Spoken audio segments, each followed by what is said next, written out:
So even though we face the difficulties of today and tomorrow, I still have a dream. Martin Luther King Jr., American clergyman and civil rights leader, was assassinated at the Lorraine Motel in Memphis, Tennessee on April 4, 1968. Shock and distress over the news of King's assassination ignited riots in more than 100 cities across the United States. Violence unleashed across the country. In many instances, the National Guard stepped in to quell the burning and looting going on in cities, illustrating the anger many Americans felt after his death. While King's assassination stirred violence across the nation also responded with outpouring support. President Lyndon B. Johnson called for a national day of mourning for Dr. King and urged Americans to reject the blind violence that had killed him, whom he called the apostle of nonviolence. Congress proposed major pieces of civil rights legislation following his death.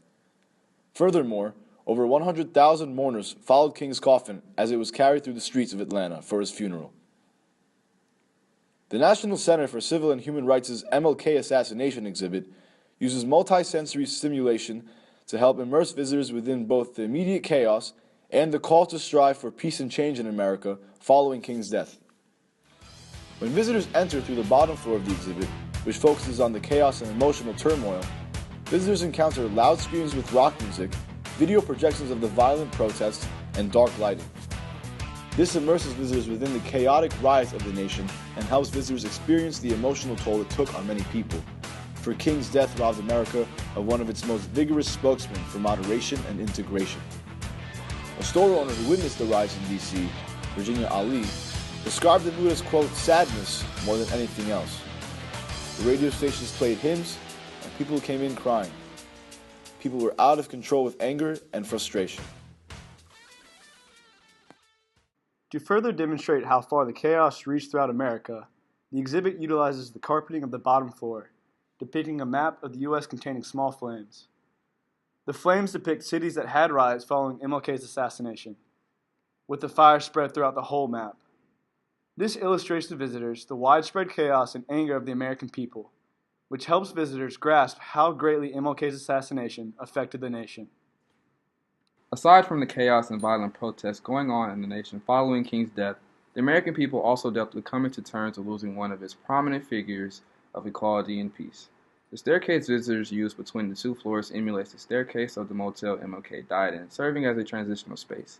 As visitors walk through, the chaotic sounds of rioting start to dissipate.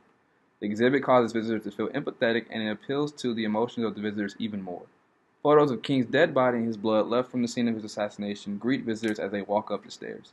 These first photos shock visitors and attempts to invoke powerful raw emotion from viewers after seeing such graphic imagery.